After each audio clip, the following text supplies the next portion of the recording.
Now let's implement our add box screen, this screen. But to implement it, we need 4 inputs. Input for book name, input for cover, input for author name, and input for the price. So now let's go and create a custom text input. So let's close all those tabs and leave add box screen, and let's go to our components and create a new component. Let's name it app text input.tsx. This is gonna be a React component like this. Okay, we're gonna just render a text input with those properties.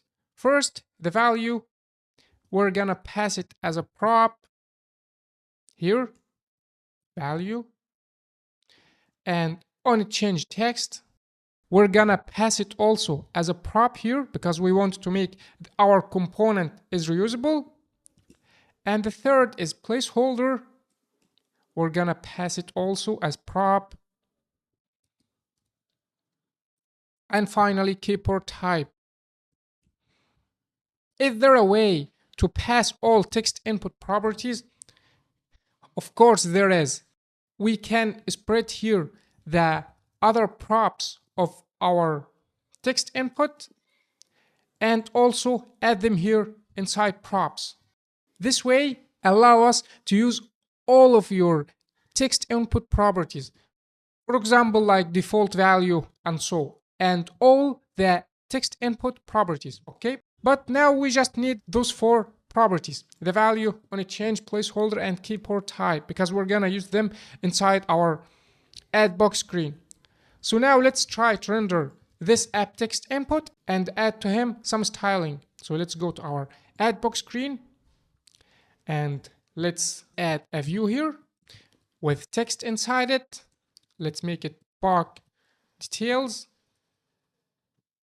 Let's give this view some styling, styles dot body, for example, and this text, let's add to him some styling. Let's make it style dot title, and now let's do those styles. Let's create those styles. Body, we're gonna make it justify content center, align items center as well. We're gonna make the width as 100%. And finally, we're gonna add some padding horizontal of 15. And padding top, let's make it 30. Now let's make some styling for this title. So let's add title. We're gonna add font weight. Make it bold. And font size is gonna be 16. Now let's press save. And finally, margin bottom 20 to make space between it and the inputs. Now let's add our text input, our custom input that we've built. App text input. Now let's go and give him some styling. So let's go to our app text input here and add to this view style of styles.container, and let's create this style here. So let's make the background color is a light gray, so we can get a color from here. Let's make it this light gray. Let's copy this hex color and add it here. Let's make the width 100%, and let's make the height, for example, 40 pixels. Let's add a border radius 8. Finally, let's add a justify content to be in the center, to center the text input, and add some padding horizontal of 8. Now that's our text input. Now let's go and pass to it those properties. So the first text input, the placeholder of it is gonna be box name. Okay, we're gonna create another one for author name. We're gonna create another one for cover image. And finally, we're gonna create another one for book price. Book price. Now we got here 4. We just need to add some space here. So let's go to our text input and add margin button to be 20, for example. Okay.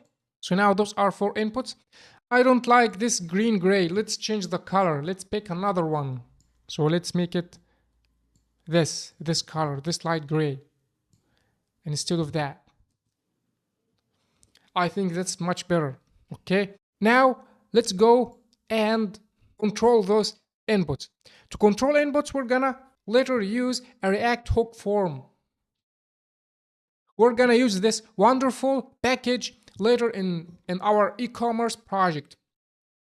Since this package handle and control text inputs very easily and handle errors also very easily. It's called React hook form. We're gonna use it later. But since here we are focusing on networking, we're gonna use the use state hook. And also I want to teach you how to use state hook in controlling text input, because you must learn this. Okay. So this is the traditional way to handle text input. Okay. So now let's go to our add box screen and add some use state hooks. So first we're gonna create a hook for book name and set book name. Okay, we're gonna duplicate this, and instead of book name, we're gonna change author name. Okay, we're gonna duplicate this, and instead of author name, we're gonna make it cover URL like this. And finally, we're gonna duplicate this and just type price. So here we're gonna control the book name, and here the author name, and here the cover URL, and here the price of the book. So inside our app text input, we're gonna pass the value of it. For example, this first text input, we're gonna add the value of this book name state. Okay. And also here in author name, the value is gonna be author name. And third, the value of cover URL is gonna be cover URL state. And finally, the value here is gonna be the price. Now, if you change anything here, nothing got changed. You cannot type anything because this value is not updated. Look, you cannot type anything. You can't type. Look, you cannot type anything. So now let's go and control those inputs. So let's add another property, only change text. And the first one is gonna be set book name. Now, if you try to change the book name, look, it got changed because what you type here, for example, AAAA, now was stored inside this book name. So if you console.log book name and press save and open terminal C, look, we got here AAA. Let's clear the log to make you watch. Let's, for example, add FFF. Look, what you type here, you can log it and you can access it inside your project, so you can send it for the back end or do whatever you want. Now you are handled this input to get data that user type. Okay, so now let's make the following for the rest of inputs. So in the second one, only change text, this is gonna be set author name. The third one, only change text, this is gonna be set cover URL. And finally, in the price, we're gonna make only change text, we're gonna add set price. Now let's press save. Now you can change all the inputs that you want. For this price, let's add a keyboard type here. keyboard type here and make it numeric. Now, if you press on POC, you get here, it's a numeric keyboard, okay? Let's format our document. So just right click and format document. Now our code looks better.